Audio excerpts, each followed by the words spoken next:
अभी मैं कुछ दिन पहले ऑपोजिशन पार्टीज के लीडर्स के साथ गए और अब हम कांग्रेस पार्टी के जो सीनियर लीडर्स हैं उनके साथ गए। राष्ट्रपति से हमने कहा कि ये जो कानून बनाए गए हैं ये किसान विरोधी कानून है और इससे किसानों का जबरदस्त नुकसान होने वाला है, मजदूरों का, किसानों का। सरकार ने कहा था कि ये कानून किसान के फायदे के हैं और देश को दिख रहा है कि किसान कानून के खिलाफ खड़ा हुआ है। और मैं प्रधानमंत्री जी से कहना चाहता हूं कि ये किसान हटेगा नहीं।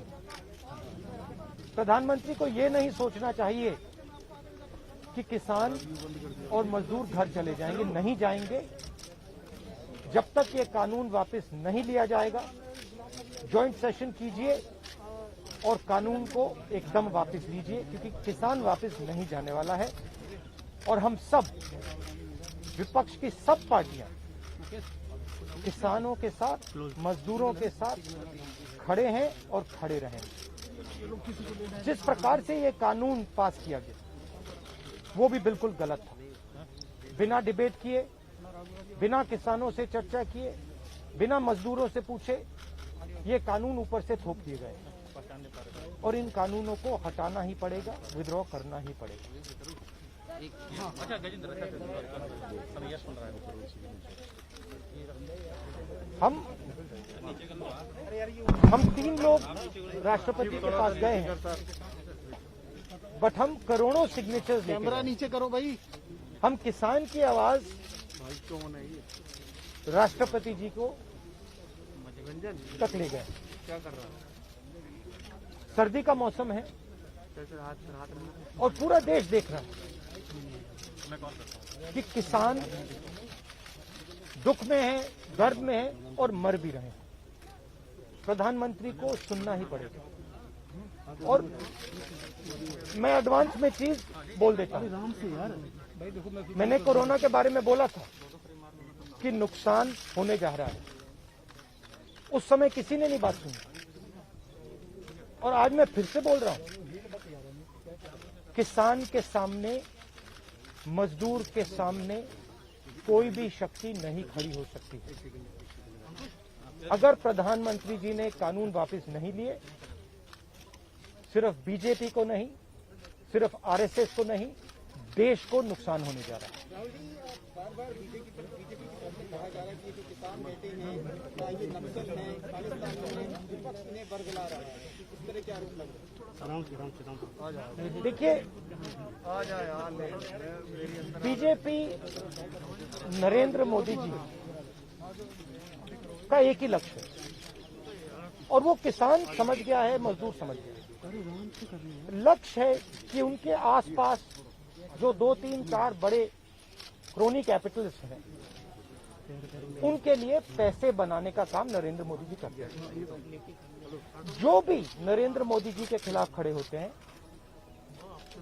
वो उनके बारे में कुछ ना कुछ गलत बोलते रहते हैं। किसान खड़े हो जाएंगे तो किसान को आतंकवादी बोलेंगे, मजदूर खड़े हो जाएंगे तो मजदूर को आतंकवादी बोलेंगे। एक दिन अगर मोहन भागवत खड़े हो गए तो कहेंगे ये भी आतंकवादी। मतलब जो भी नरेंद्र मोदी जी से सत्ता लेने की कोशिश करेगा वो आतंकवादी। और नरेंद्र मोदी किसके लिए काम कर रहे हैं वो मैंने आपको बता दिया। उनके 2-3 आसपास के क्रोनी कैपिटलिस्ट हैं जिनको वो पूरा का पूरा हिंदुस्तान पकड़ा है। ये reality.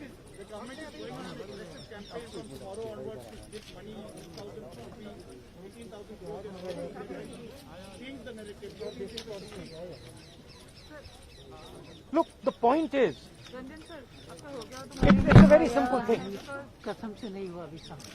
There are millions of people who live off our agricultural system. Large percentage of our people live off our agricultural system. These are laborers, they are farmers, they are small traders. These are these people. And they are the backbone of the country. Now, we understand that agriculture has to be reformed. What we are saying is that if you destroy this system, these millions of people will have nothing to do. They will not be able to feed themselves. And you will create massive destruction, massive pain in the country. Why is the Prime Minister doing this? It is a very simple calculation. The Prime Minister is doing this because he wants to help 2 or 3 business people. He does not care what happens to these people.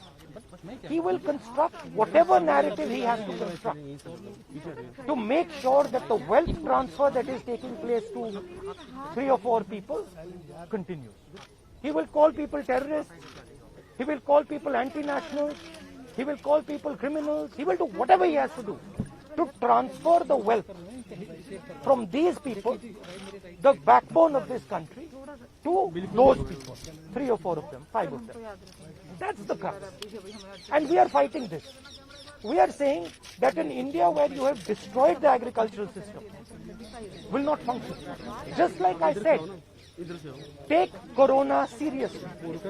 Corona is going to kill people in massive numbers if you do not act. At that time they said, scaremongering. Now they're not saying scaremongering. When I suggested to the Prime Minister that do not do this in a centralized way, give power to the chief ministers, he didn't do it.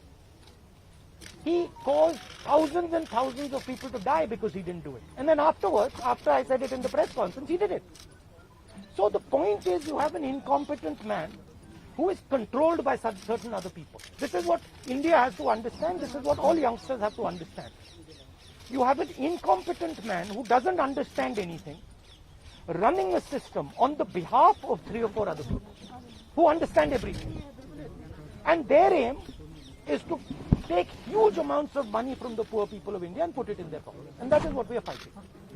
And frankly, it doesn't matter what you think right now, because all of you will face it.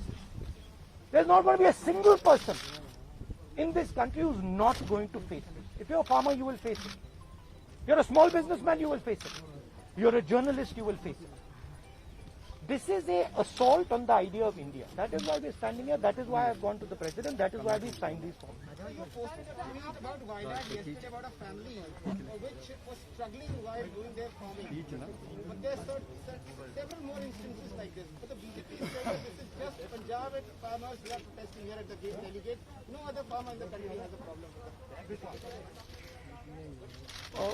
That's just not true. That is just not true. We are not allowed to go out. We are not allowed to go out of the ICC office. The police stops us from going out. Why don't you let us go out?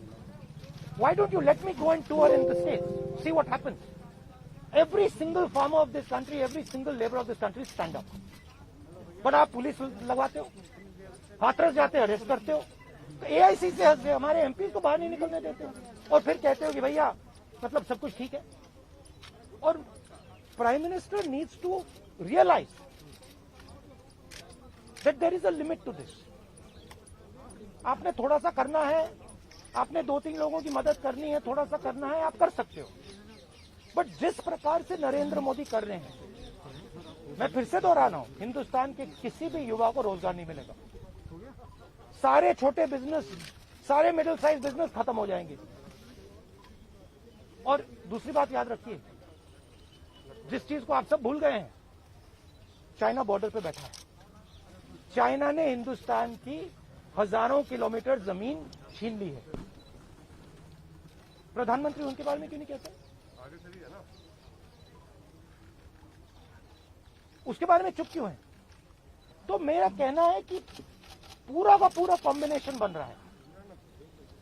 एक तरफ आप अपने system को तोड़ रहे हो, आप अपने लोगों को लड़ा रहे हो, आप अपने किसान को मार रहे हो, मजदूर को मार रहे हो, और दूसरी तरफ बाहर से फोर्सेस देख रही हैं, कह रहे हैं कि बहुत अच्छा है, नरेंद्र मोदी हिंदुस्तान को कमजोर कर रहा है और हमारे लिए अच्छी अपॉर्चुनिटी बनने जा रही है. मैं देश को बता रहा हूं, मैं वार्निंग दे रहा हूं कि आप देखिए क्या हो रहा है. और मैं आपको भी कह रहा हूं, प्रेस वालों को भी कह रहा हूं, मैं समझता हूं कि आपको सैलरी मिलती है और आपके लिए बहुत मुश्किल है। मैं समझता हूँ बात, इसलिए आप नहीं कह पाते हो जो आपको कहना है। जी जी बिल्कुल ठीक है। मगर आपके देश को, हमारे देश को बहुत जबरदस्त नुकसान होने वाला है। बहुत डेंजरस रास्ते पर ये देश चल रहा है, ये मैंने कहना। कांग्रेस के नेताओं को डिटेन कर लिया गया है। आप लोग मार्च लेके यहाँ पर आ रहे थे, अभी जो है कांग्रेस के तमाम एमपी को वो तो तरीका है इनका, तरीका है डिटेन करना, मारना पीटना, ये इनका तरीका है। बट हम नहीं करते। ये आप किस देश की बात कर रहे हो? ये कौन सी देश की बात कर रहे हो? डेमोक्रेसी या मतलब कौन से देश की बात कर रहे हो? इंडिया की बात कर रहे हो? इंडिया में कोई डेमोक्रेसी नहीं है। डेमोक्रेसी इंडिया में ये मतलब आपके इमेजिनेशन में हो सकती है, मगर रियलिटी में है नहीं। Thank you. गुलाम नबी कुछ आप कुछ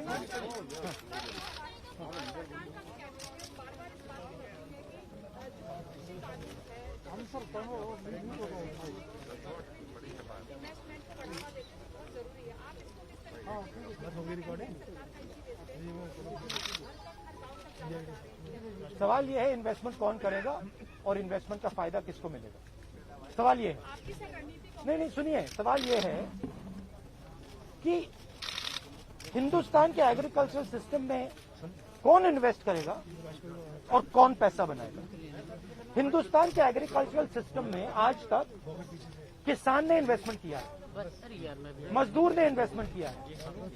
ये जो जवान हमारी सेना बॉर्डर पे खड़े हैं, इनके माता पिताओं ने किया। इन्वेस्टमेंट ये करते हैं और रिटर्न किसको मिलता है?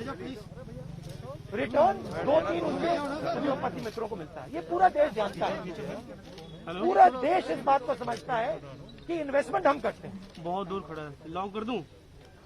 आपके माता पिता क्या करते हैं?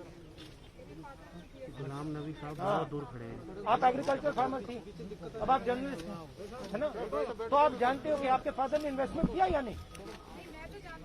अरे मैं आपसे पूछ रहा हूँ, आप देश की महिला है, ठीक है, ठीक है, आपके पिता ने इन्वेस्टमेंट किया ना? मदर फार्मर है, उन्होंने इन्वेस्टमेंट किया ना? किसके लिए इन्वेस्टमेंट किया? क्या इन 2-3 लोगों के लिए इन्वेस्टमेंट किया, या आपके परिवार के लिए किया, आपके एजुकेशन के लिए किया, आपके स्वास्थ्य के लिए किया? आपके स्वास्थ्य के लिए किया, आपके एजुकेशन के लिए किया, मगर ये जो 2-3 बिजनेसमैन उनके लिए तो नहीं किया ना। तो सवाल यही है, इन्वेस्टमेंट कौन कर रहा है? आपके माता पिता ने किया, करोड़ों किसानों ने किया, और रिटर्न किसको मिल रहा है?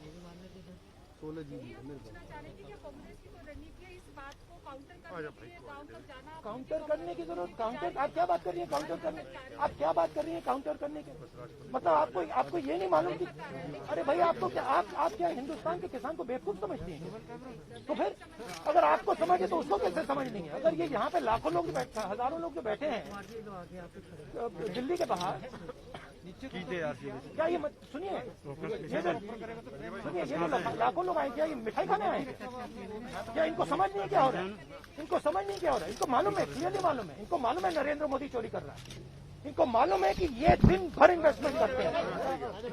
Subscribe us and press the bell icon for more interesting updates.